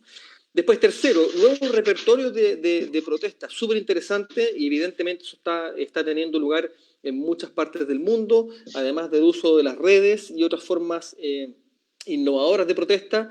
Yo he mirado dos particularmente, algunas en Hong Kong que estuve mirando que son súper interesantes, como los locales comerciales, pero ahí el reclamo es muy, muy transversal y muy intenso, ¿no? Pero como los locales comerciales están habilitando sus paredes para que la gente pase y pegue estos post-its, ¿no?, en las paredes del local, y hay unas imágenes preciosas, o sea, es feo, digamos, porque es puro papel pegado, pero es preciosa de ver cómo la gente va pegando sus mensajes, ya que no podemos reunirnos en las calles, vamos haciendo esta reunión, ¿no?, de mensajes en papeles. Acá en Chile lo que se implementó fue un sistema que ya venía del estallido, ¿no?, que fíjate que es una forma de protesta que es bien incontrolable, aunque no sabemos qué, ¿no? Han hecho algunas formas de control. En algunos edificios del sector de la denominada hoy día Plaza Dignidad se han proyectado con focos durante la noche algunos mensajes. Entonces, este es un edificio que fue un edificio que estuvo muy visible, de una compañía de telefonía, muy visible en la plaza donde se concentraban las protestas, que en algún momento, cuando comenzaron las protestas del hambre, proyectó el mensaje hambre. Y esto sale en todo Chile. Entonces, no hay ni una persona en las calles. O sea, no hay ni una persona en las calles, pero está este mensaje lumínico, ¿no?, muy intenso, muy fuerte, ¿no?, que pone el mensaje, digamos, y es una forma, digamos, novedosa de repertorio. Y por último, insisto, yo estando muy, muy de acuerdo con Esperanza en esta tensión que uno siente entre la protesta que sabe lo que logra y el contexto sanitario, yo me puse a leer algunas de las... Esto fue un debate súper interesante, probablemente ustedes lo conocen mejor que yo, pero el debate a nivel de, no el personal de salud, pero de, digamos, los académicos y las académicas de salud en Estados Unidos a propósito del rebrote de las protestas por el Black Lives Matter. Porque ahí la gente comenzó a salir a las calles y no importa dónde estamos, no importa qué está pasando, acá hay una cuestión racial que atraviesa, bueno, no solo los Estados Unidos, pero particularmente a los Estados Unidos, y vamos a salir a protestar con las medidas de distanciamiento, mascarillas, etcétera, pero acá no importa lo que está pasando. Acá hay un reclamo que es más importante. Y me topé en un artículo maravilloso en el de Atlantic con una profesora de Harvard y otro de Yale, donde ellas decían, la salud de una nación no consiste únicamente en no contraer COVID. Por supuesto que es muy peligroso contraer COVID-19 y tenemos que hacer lo posible por no contraerlo y por no transmitirlo, pero la salud del Estado no se verifica únicamente en no contraer un virus. Y la lucha contra la discriminación racial es tan central en Estados Unidos e impacta tanto también el acceso a la salud que no podemos poner en la balanza se prohíbe protesta y vamos a estar mejor en salud. Eso parece que no es así en casos tan fuertes como estos. Por eso me interesaba poner sobre la mesa estas otras protestas más suntuosas de acceso a las armas en Estados Unidos o de mi libertad individual. No están en intensidad, ¿no? Republicana, digamos, comparadas con la lucha antirracial. Eso.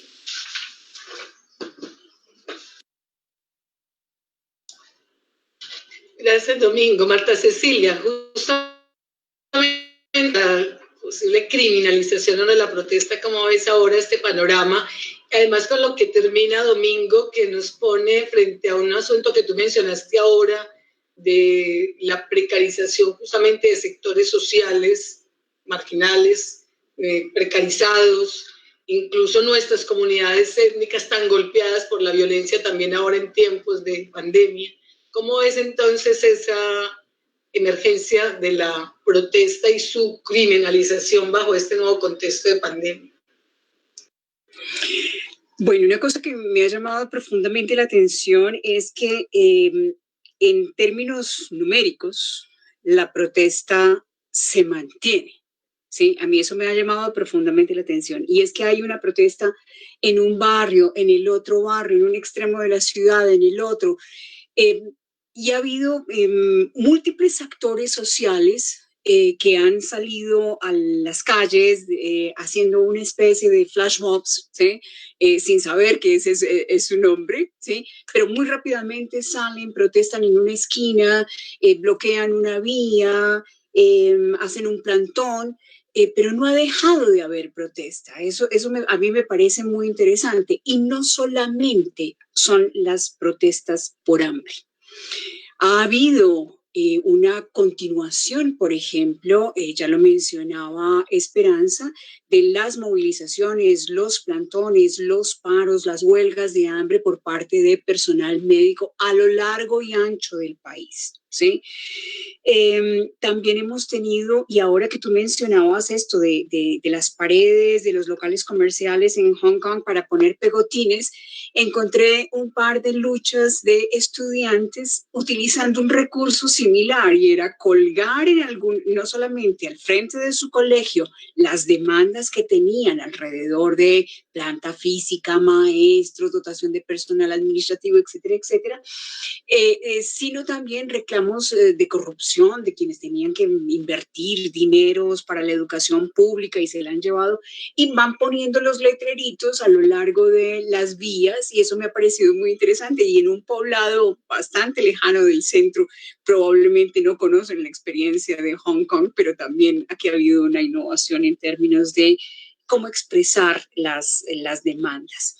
Pero a mí me ha llamado mucho la atención esto de jugársela entre ser un gobierno que atiende a la población y quiere su salud y mantener su salud, y por el otro lado estas formas tan fuertes de represión.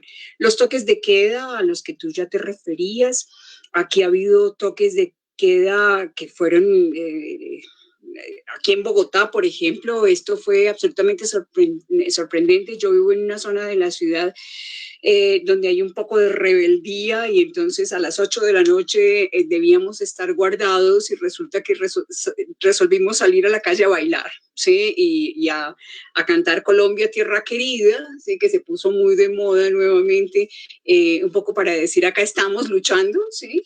Y hubo una reacción muy bella de parte de los indígenas, por ejemplo en Bogotá, que tienen casas en algunos sectores de la ciudad y los ofrecieron como refugios para aquellas personas que no podían alcanzar a regresar a sus casas. Las universidades privadas también pusieron a disposición de la gente que no alcanzaba a llegar a sus casas las cafeterías, los estadios, y eso fue las bibliotecas, eso fue una maravilla, la Universidad de los Andes, la Universidad Javeriana, intentando abrigar a esta gente que no lograba llegar a sus casas porque el toque de queda fue tan intempestivo que nos dejó verdes. Lo otro fue la militarización de las fronteras. A mí esto me parece que, yo no sé si esto ha ocurrido en otros países, pero la militarización de la frontera con Venezuela, ¿sí? Y luego la militarización de la frontera con Ecuador y la militarización de la frontera con Brasil, ¿sí? En la Amazonía, llama profundamente la atención y es enviar al ejército como si fuese capaz de luchar en esa guerra contra el coronavirus, ¿sí? Mandamos al ejército porque va a ser capaz de pelear, ¿sí? Con sus armas, con sus balas, va a ser capaz de enfrentar el coronavirus. A mí esto me ha parecido un poco desproporcionado, un poco absurdo. Me sigo preguntando si esas son las medidas que de verdad han tenido que tomarse para intentar proteger a la población. Pero ha habido otras que han sido la intimidación, ¿sí? Generar, ¿sí? Aquí tenemos más miedo que información, ¿sí? Y eso de alguna manera también ha frenado a mucha gente, ¿sí? Para ir a protestar.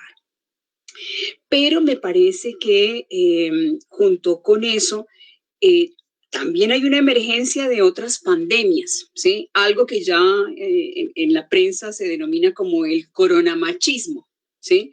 El aumento, yo no sé si realmente sea el aumento o la visibilidad que ha ganado la violencia contra las mujeres.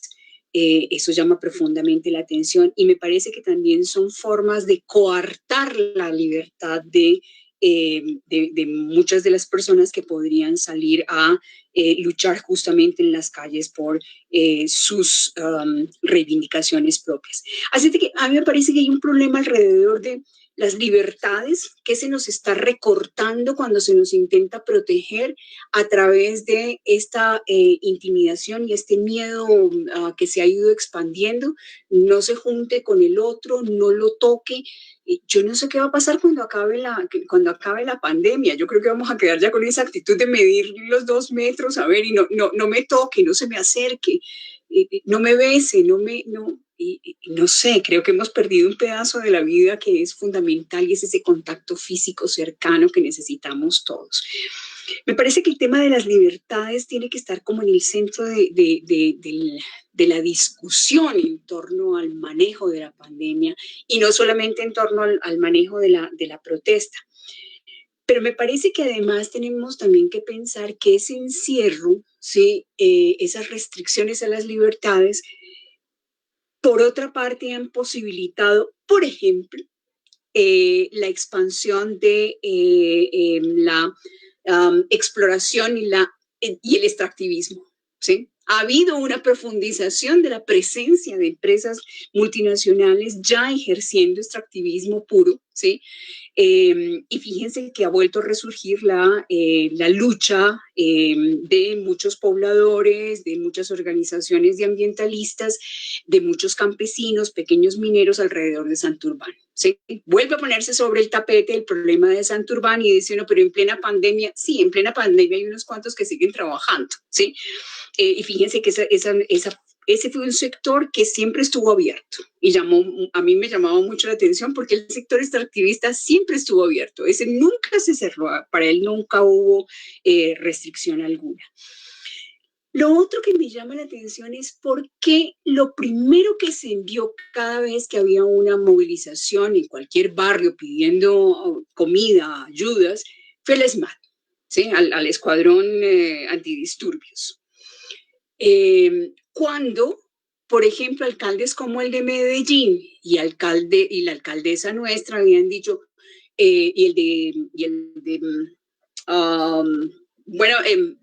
Bucaramanga habían dicho, no vamos a usar el SMAT, vamos a dejarlo como última opción para las movilizaciones. La presencia del SMAT genera roces muy rápidamente y generalmente terminan en confrontaciones, así de que vamos a evitar la presencia de estos escuadrones antimotines.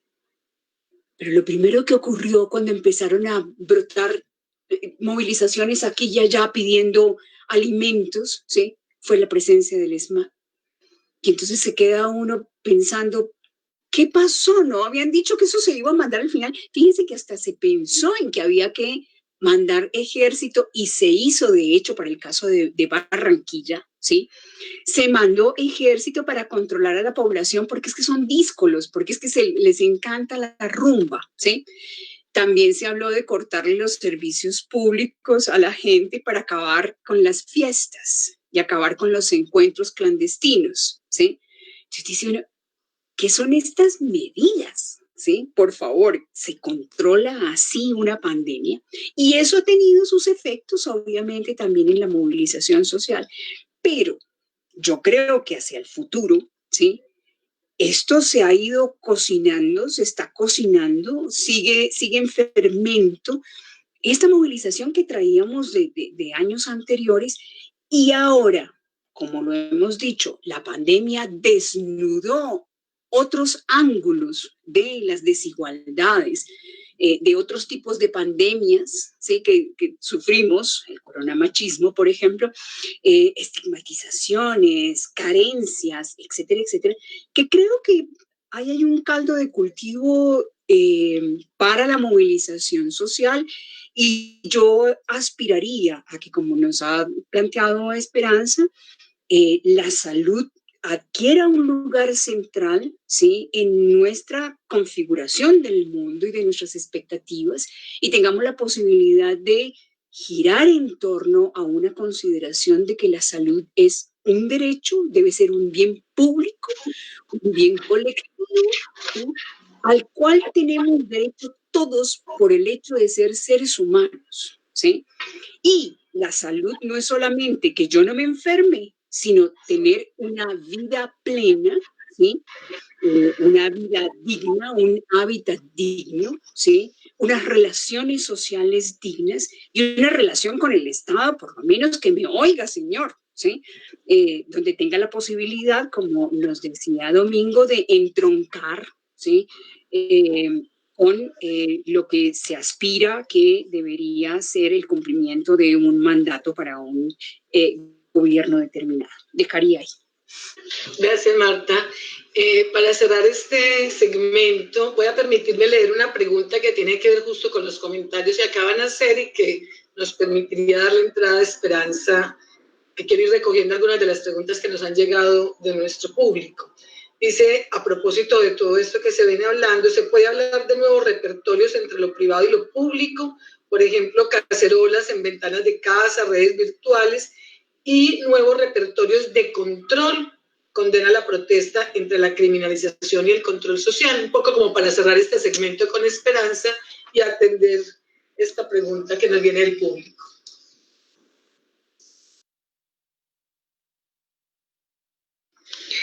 Bueno, pues muchas gracias, porque yo creo que eso me permite como articular algunas cosas que se ha mencionado acá, tanto de Marta como de Domingo.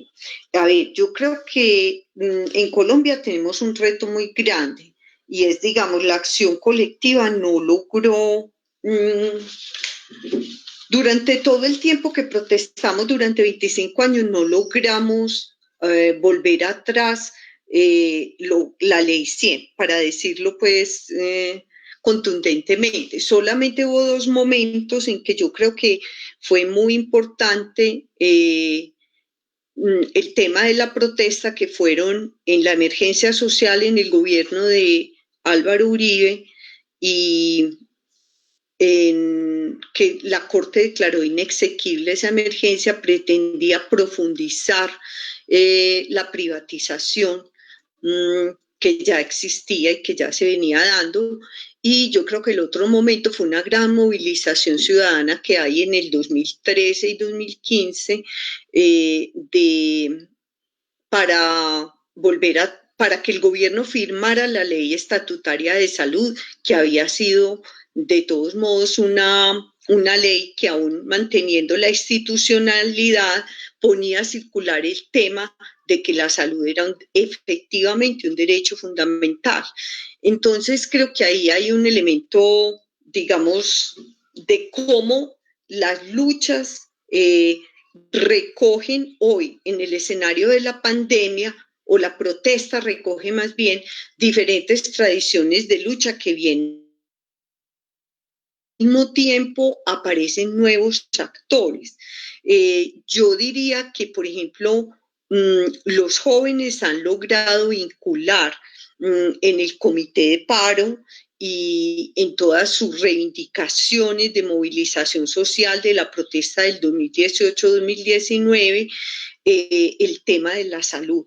Y los sindicatos en el país también hoy tienen dentro de su tema central y de su agenda el derecho a la salud. Entonces creo que se viene dando un movimiento también desde distintas organizaciones que han tenido una tradición de lucha hacia que convirtamos la salud de verdad en un derecho fundamental que dignifique la vida y el buen vivir, como dicen los pueblos originarios. Entonces, esos nuevos actores, yo diría que son los jóvenes, que son los sectores legislativos progresistas que hoy dicen, mire, hay que tener una renta básica universal. Esto no es un asunto únicamente de un ingreso solidario residual de 160.000 pesos por 3 meses. Aquí tenemos que pensar una renta básica universal que además de eso no sustituya, sino que complemente un piso básico de protección social, que creo pues que ya el derecho internacional ha dicho en muchas de sus ordenamientos jurídicos qué es lo que es el derecho a la salud, como bien lo refería ahorita Marta Cecilia. Entonces creo que sí hay nuevos actores, destacaría ahí de ese conjunto de actores los jóvenes, con un asunto que también pone a dialogar el tema de la pandemia. Los jóvenes son los que protestan, pero como son también los que menos enferman, son los que tienen mayor posibilidad de contagiar a otros en el tema pues de tomarse las calles. Yo creo que a eso nos está planteando retos, cómo nos volvemos creativos en los repertorios. Ya Domingo señalaba uno muy interesante.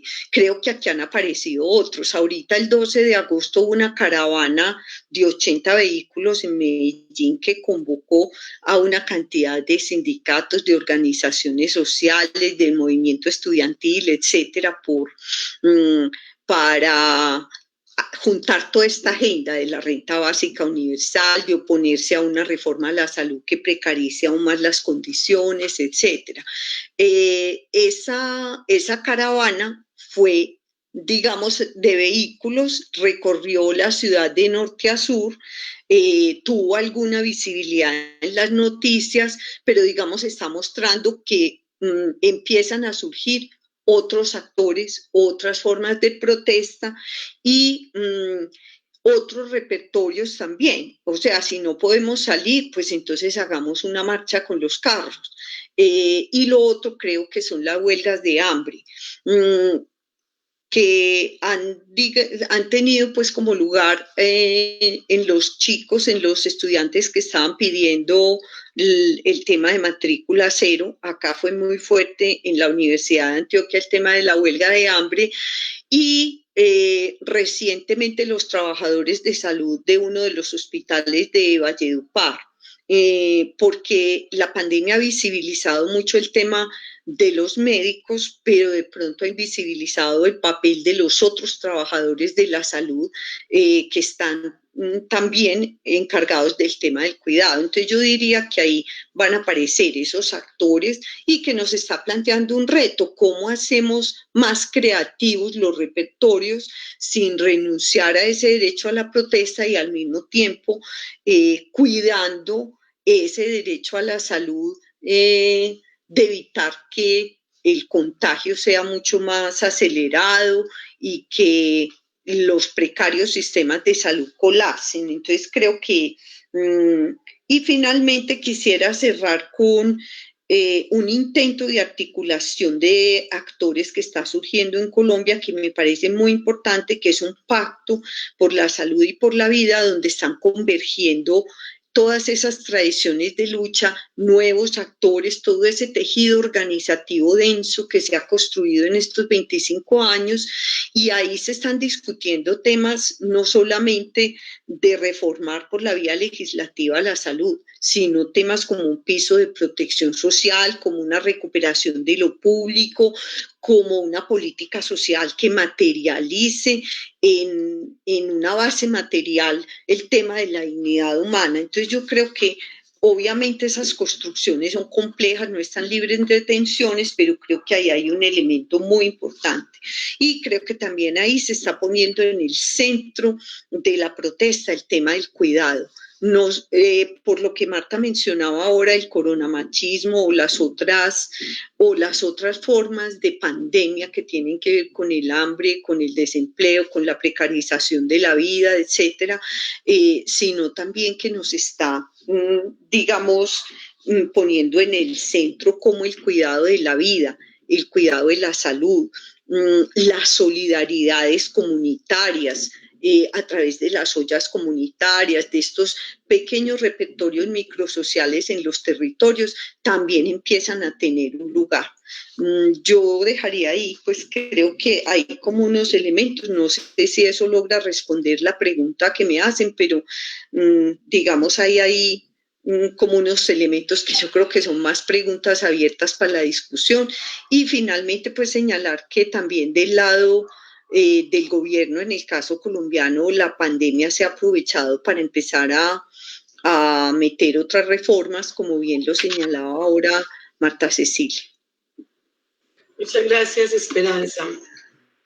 Bueno, como el tiempo es inexorable y faltan 15 minutos para que cerremos nuestro encuentro, la pregunta que nos hace CEPA para esta conversación de política, vale protestar, voy a permitirme leer un par de preguntas que tienen que ver justamente con esto que venimos señalando y que sea la pregunta del cierre.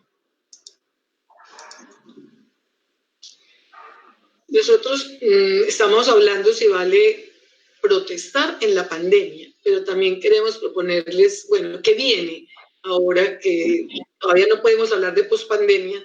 Esperanza nos diría que esto todavía no ha alcanzado el pico alto acá en esta ciudad y en Bogotá creo que todavía estamos lejos de que esto termine, pero digamos que se van a ir con las aperturas, acabando un poco los confinamientos y vamos a ver qué va a pasar con la llegada de nuevo a toda la actividad productiva en la famosa nueva normalidad. Pero hay una serie de preguntas que nos formulamos, las va a agrupar en una sola y que es un poco, bueno, lo que viene, es realmente la pregunta en estos tiempos de pandemia.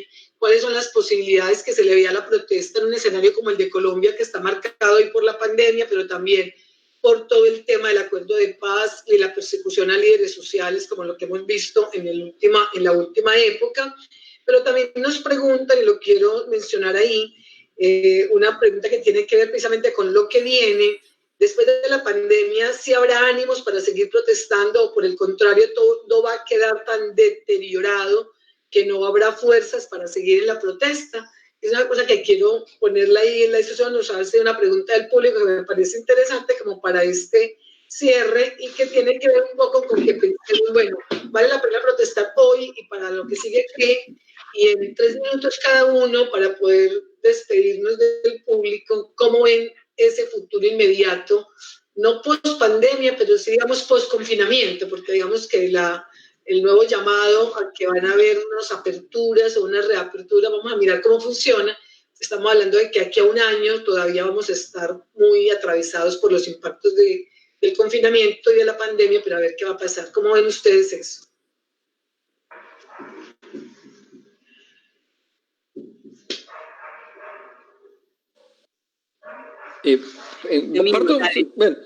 Mira, muy breve, porque yo creo que lo estamos un poco diciendo, aunque me parece que efectivamente la pregunta es muy buena y quizás no es para sacarle el bulto a la pregunta, sino que más bien para tratar de allegar razones.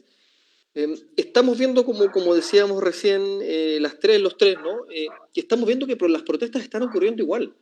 Y ojo, no solo están ocurriendo igual, sino que están ocurriendo igual en un contexto donde nuestro conocimiento del COVID está cada vez más avanzado, pero sigue siendo, ¿no? sigue existiendo, como decía Esperanza, un espacio importante de ignorancia, de lo desconocido.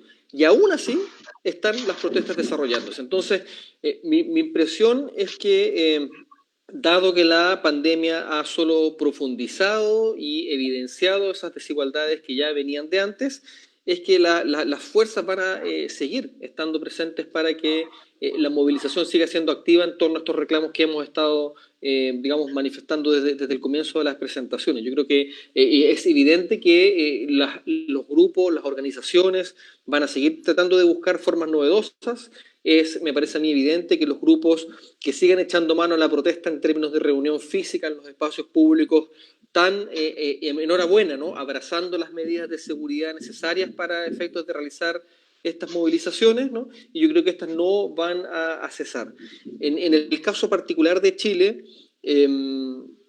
me parece a mí, no lo sé, pero me parece a mí que, dado que tenemos un proceso constituyente andando, cuyo punto inicial en términos formales se verificará el 25 de octubre en un plebiscito de entrada, se abre justamente un escenario para que podamos abordar cuestiones estructurales. Y eso me parece a mí que hay que celebrarlo, ¿no? Porque de otro modo, sin ese momento constituyente, probablemente lo que tenemos es para hacer lo que solemos hacer, ¿no? Ir a brochazos y a parches, agarrando por aquí y por allá, digamos, los temas en la medida en que podamos, ¿no?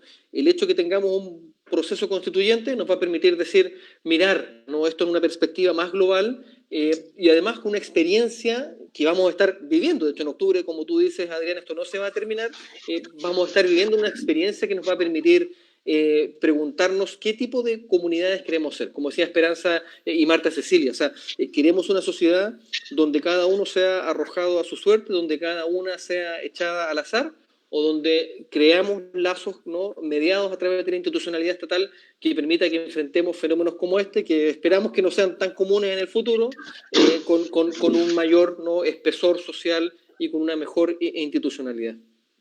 Muchas gracias, Domingo. Marta Cecilia, hay razones para la protesta, pero hay ánimos para la protesta. ¿Tú cómo lo ves? Marta Cecilia, estás sin el micrófono, por favor. Gracias. Quisiera mencionar dos movilizaciones que han sido muy significativas en los últimos días, que nos han mostrado que ni la pandemia ni la violencia frenan la movilización, sino precisamente por la existencia tanto de la pandemia como de la violencia muy focalizada, la gente ha salido a marchar y han hecho unas marchas supremamente largas. Son las dos marchas de la dignidad, una que partió del Cauca, una de las zonas más violentadas, ¿sí? Donde ha habido mayor cantidad de asesinatos de líderes sociales, de excombatientes, de miembros de comunidades afro, indígenas, campesinas, que salieron a marchar y vinieron hasta Bogotá, ¿sí? A reclamar por el acuerdo de paz contra la violencia, contra los líderes sociales y por medidas que efectivamente atiendan amplias poblaciones en medio de la pandemia. Fue una movilización que a mí me llamó profundamente la atención por la manera como fue abrazada por poblaciones donde iban llegando, de manera tal que se van tejiendo también redes de solidaridad. Y una marcha similar se hizo desde el Catatumbo, desde el norte, o sea, sur y norte del país, se han visto cruzadas por caminantes, guardando la distancia, con tapabocas.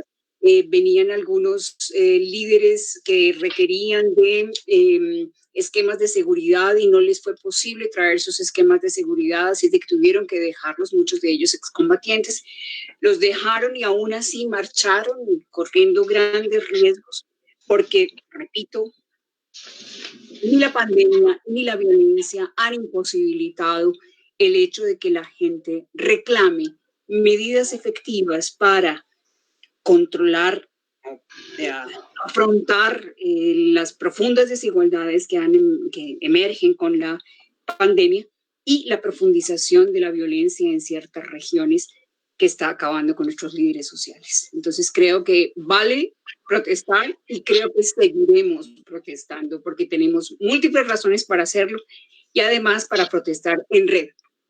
Creo que América Latina ha ido aprendiendo que, o ha ido ratificando más bien, que hay que luchar en red también.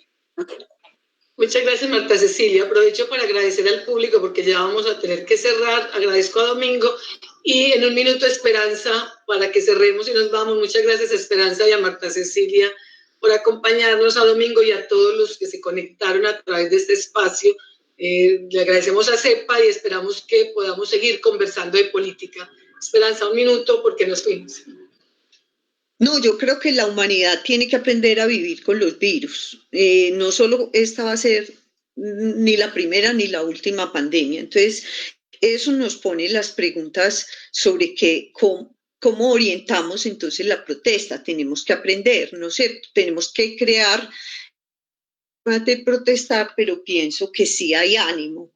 Si las protestas han continuado es porque efectivamente sí hay ánimo, y lo que yo creo es que nos está llamando a construir nuevas formas de pronto de solidaridad, de resonancia social de estos temas que tienen que ver, repito, pues mucho más con la dignidad humana, y creo que tenemos ahí una tarea también como sociedad que es visibilizar lo invisible, porque hemos hablado acá de las cifras, de las cosas que sí, digamos, son, que tienen presencia en los noticieros, etcétera, o en las redes, pero las muertes que ocurren en la casa, las muertes de los que no alcanzan a llegar a una unidad de cuidado intensivo necesitándola, el hecho de poder comunicar como sociedad, la necesidad que tenemos de verdad de protegernos, porque creo que todavía hay sectores de la población que no creen que esta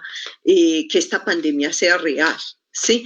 Entonces yo diría que es una pregunta muy abierta. Creo que sí hay ánimo para protestar y creo que la protesta seguirá y que iremos inventando nuevas formas de protestar y de adecuarnos al entorno complejo que tenemos. Muchísimas gracias a los compañeros, pues creo que fue muy enriquecedor este espacio. Muchas gracias también a CEPA y muchas gracias a los asistentes que se conectaron con nosotros. A todos, muchas gracias, público piloto, por todo este apoyo a la plataforma CEPA y a nuestros invitados de hoy, que esperamos volverlos a tener en otra oportunidad. Domingo, Marta Cecilia y Esperanza, muy bien, muchas gracias y hasta la próxima conversación de política. Hasta luego. No, que estén bien.